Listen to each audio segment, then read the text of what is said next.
back to Ejekasoro, and today we have another guest. We have Hanny, or you're known as Planets. Hannymoon.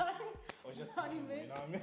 Yeah, whatever. We have different names. Yeah. So today we have Hanny, and he is a musician, like a really good one. Like he's actually blowing up low key. Like, Come on. if you don't know, you don't know. Maybe it might be the realm of Glasgow. You don't know. You might be the realm of Glasgow. But yeah, so just give us a little introduction about you.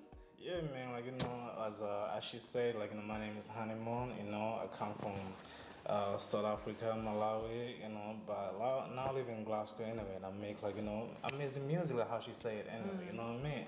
So hopefully, like, some of you, like, will tune in, and you know what I mean? Maybe, like, dance in your rooms and sound like that, anyway. So, I actually didn't know that you came from South Africa, like, Yeah.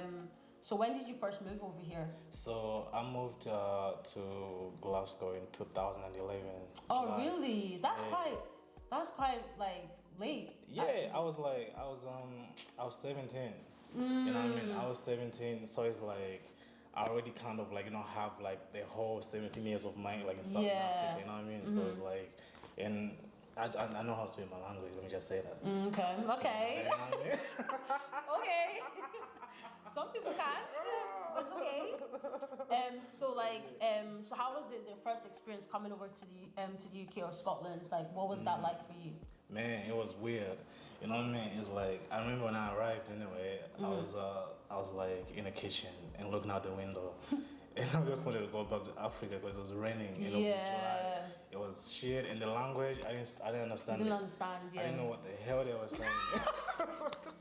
To be honest, it takes a while for you to like understand. Because when I first moved over to Scotland as well, like Glasgow, I was like, what? Like I actually thought they were speaking a different language. Like I legit was like, why would my dad bring us somewhere we don't understand?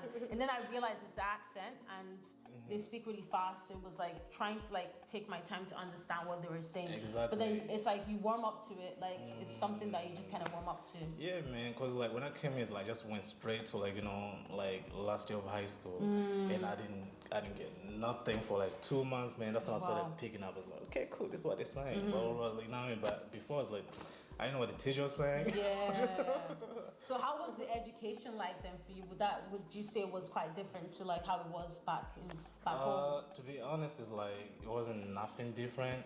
Because the thing is like even back home, it's like I never stayed in school for like more than a year. So I was always like moving schools. You know what I mean? Yeah, because I was moving a lot. So and the thing is, so that I feel like that kind of like messed up like the way of how I looked at education and stuff like that. Okay. Yeah. So what other places did you move to? So Tanzania, Malawi, Zambia. Wow. Yeah. Wow. So. What was the reason with all those moves? Like what was? It was like after like my parents passed, so it's like I didn't have like a place to stay at, so I was like just moving uncles, sisters or aunties, whatever places in it, just so like what I mean, I can just stay. Yeah. Okay. Yeah. So after high school, then what was the next thing for you? Where did you go? Did you go to uni? Did you go to? After high school, I went to like college, and I was there for like a couple months, and I didn't like it. What did you study? What were you studying that you didn't like it? I was studying like sound engineering anyway, and the stuff they were teaching me is like I already knew it, so it was just boring. Okay. You know what I mean? Yeah. So I was just bored. So I left and I went to another course. I was like, cool, let me just do like maybe music business. You know what I mean? Like, because I want to do music. I went to like do music business. It was, I didn't like it too. You know what I mean? So I was like, I guess I'm just maybe gonna do like my own thing anyway, and like see how I go. Yeah. Yeah. So like after that whole thing, like when did music come about? When did you get that spark that I think I want to go into music? Like that's my thing. I think like 2016. So before you moved over to Scotland? No, so before I moved to Scotland anyway, I was just producing. I was like making beats. Yeah, I was making beats in Tanzania, like with some artists there, and like it's really big now anyway. So that's what I was making beats with there anyway. But it's like family-wise, they're like, they didn't support like music. You know what I mean? They just wanted me to be in school because that's the only way that they see in it that can work. But for me, that wasn't way. Like that wasn't working for me. You know? Yeah. Music is quite. I feel like it's such a touchy subject when it comes to like African parents. Like I feel like I said it like previously before in other videos how. If you tell your parent that you're trying to study music, they'll just look at you like, are you okay? Like, like you're wasting your time. Instead of you to be studying medicine and engineering and all that, you're trying to do music. Yeah. So like, what was the first song or first single that you brought out? It was called Bad XXX. What's the name? What's the name all about? Where did you get that name from? Because I had bad sex. Wow, okay. And then I made a song about it. Wow. Okay. Yeah. Interesting.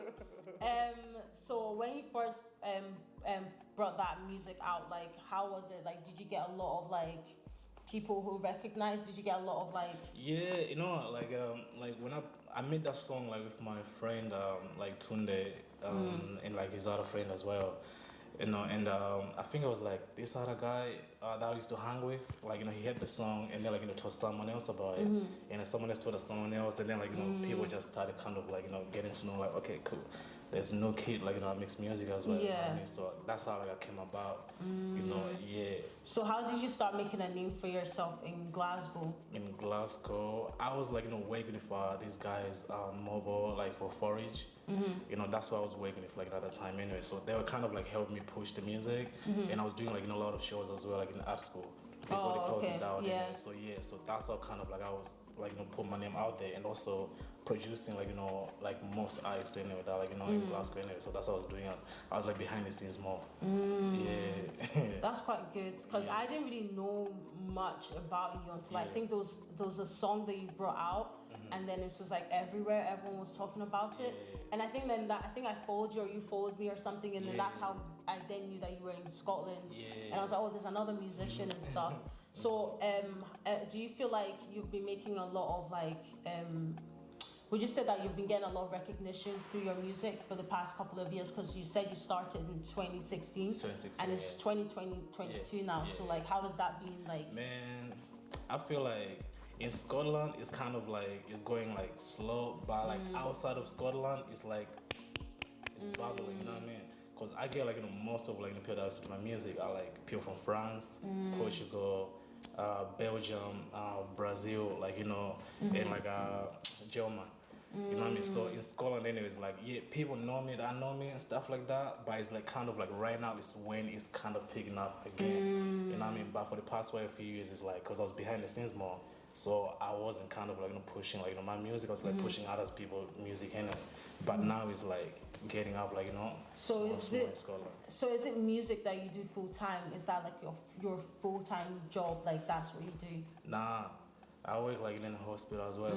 Okay, because you need that money because music is sometimes not gonna sustain your life. That's how I support it. That's how I pay for like video and like anything else anyway, like promo and stuff like that. Like for my music is like through like my work. Let's talk about that. The single that you brought out, like was it last year? Commando. Let's talk about that. That song is like I don't know. I was just really obsessed with it. Like throughout, like when it first came out, I was just playing it on repeat. Like I don't know, there was just something about it. And maybe because the name kind of reminds me of Rema, one of Rema's like Commando as well. But the beat and everything, like how did that come about? Like and how did you feel when it kind of blew up? Man, I swear to God, it's like I was like on Instagram and I came across like this producer and he was like he was playing the beat, so I kind of like took the beat from him, recorded it, sent him the song, and he liked it, right? And then we started like talking more about like blah blah blah. I ain't gonna lie to you, I wasn't sure about putting it out, because I wasn't like making music like that, you know what I mean? I was like rapping more and stuff like that, but it was like my friends was like, man, fuck it, just put it out. See what's up. So I put it out anyway, and like people started like loving it more, and I was surprised. I don't lie to you. It's a really good song. It's like even the visuals and stuff, the video as well was really. It was just different. Like it was like I feel like it's something that you don't normally see around here. So it's like to see that, it was just like, wow, like, it's amazing. And then obviously you have a new song, that's a new album that came out this year. Like, you have like how many songs did you have in that? Like, so 9 tracks. 9 tracks anyway, and it's like more like a mixtape. You know what I mean? So I just kind of like put up like in a project just to kind of like showcase like the different styles that I can do. Yeah. So do you want to talk about, like, does any of the tracks that you brought out, does anything stand out to you or mean like it's very important to you that you had to put it out there? Like song wise, like the songs, I would say like to be honest, all of them, because I wasn't lying. I know this. God. He went lying, okay. I wasn't lying. I just kind of like said what I've done and like what I've been doing, and it's like, and some people didn't like what I was saying, but it's like it's what was happening to me. You know what I mean? So yeah. So what would you say in terms of like, because you say you're doing music and stuff, is there any other things that people don't know about that you do? Is there any other talents that you, hidden talents? There's too many. Okay, all right. Yeah, there's too many. Like if people follow me on like social media anyway, they'll be able to see them. Okay, but do you want to tell us one or two? Some of them are too. Okay. But it's quite interesting to hear like how you, like you said, like how you progressed and stuff. Like in terms of like family and stuff, would you say you have support of your family, like your aunts and your uncles, like you said? Do you have support of that in terms of your music? I mean, now, yeah. Did they not have that before? No way. How was their reaction when you told them? Oh my days! It's like I remember like when I was kind of like started making music. My big brother, like he saw like my kind of like my songbook, whatever, and then he tore it down. He tore it down, and I was like, "Yo, Wow."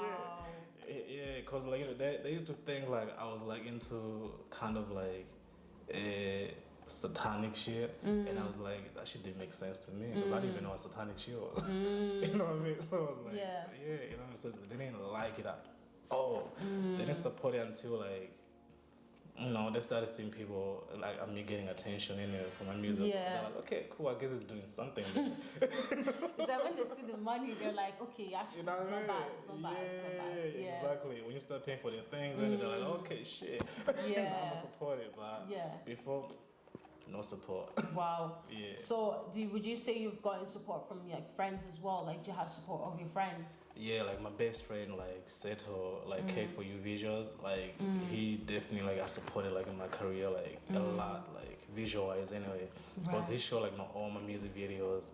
And like even like before he started like making music videos anyway, he was like kind of like testing shots on me and stuff like that. So it's like I feel like that guy like, helped me a lot. And another guy named Steven that I'm working with right now. Like those two people, that's the team. So where would you see yourself in the next 2 years or so in terms of your music? Like what are you trying to achieve with your music? I mean, in the next 2 years it's like I want to be like touring. And I want like my music to be heard like worldwide, like you know what I mean. I want like your mom, your dad, you know what I mean, your sisters, playing my music, Grannies. You know what I mean. Everybody, man, you know what I mean. It's like I want to see like different ages. I'm a shows anyway, because I don't make music just for young people. I make music for everyone, like everybody and myself, and including that. Yeah. So what's 3 things you would advise other people who are trying to start something? What would you advise them going into this? I feel like if you want to start something, regardless, I guess what it is anyway, is like you kind of like, if you want like when you start, you want to have like people doubt you, like especially people who are close to you. Like gonna be like the first people that's gonna doubt you. It's not gonna be strangers. It'll be the first people around you anyway. But it's like you have just to take that as like something. That fire, you know what I mean? That fire, that fuel, that like, okay, cool. They don't like it, but I like it. Like, if I like it, someone like me is gonna like it. So just keep going in it, So what's 3 things you want people to do in terms of supporting your music? Man, I want people like come to my shows. I have a show like soon, you know what I mean? So come to the shows. share the music with your friends, you know what I mean? Cause like how I look at it is like you might not like it, but someone somebody might else, like it. yeah. You know what I mean? So it's like just kind of like share the music and support, man. Support the boy. But yeah, it's quite interesting to hear a bit, like to hear a bit of your story and stuff, and I feel like it's important for people to understand that where somebody started from, so that they know that it's been an important journey for you to get to where you are. But yeah, it was actually quite interesting to hear a little bit about your stories. And it was nice having you here as well. Yeah, man. I hope you guys enjoyed this episode. I'm gonna put like all his information down below as well. So make sure to follow him. Like he said, he has upcoming shows and stuff. So be watching out for that. Like support the business. If you're in Scotland, if you're in Glasgow, if you're coming from England to Glasgow, check him out and see, don't forget to like, comment, and subscribe. November 19th, man, that's the show. November 19th, you heard that, guys. November 19th. In Glasgow. Glasgow. And if you've been to like any of my shows, I can put on the show. Okay. Yeah. You heard that? You heard that? And you probably would see it, on his Instagram as well. So, but yeah, I hope you guys enjoyed this episode, and I'll see you another time. Definitely. Bye.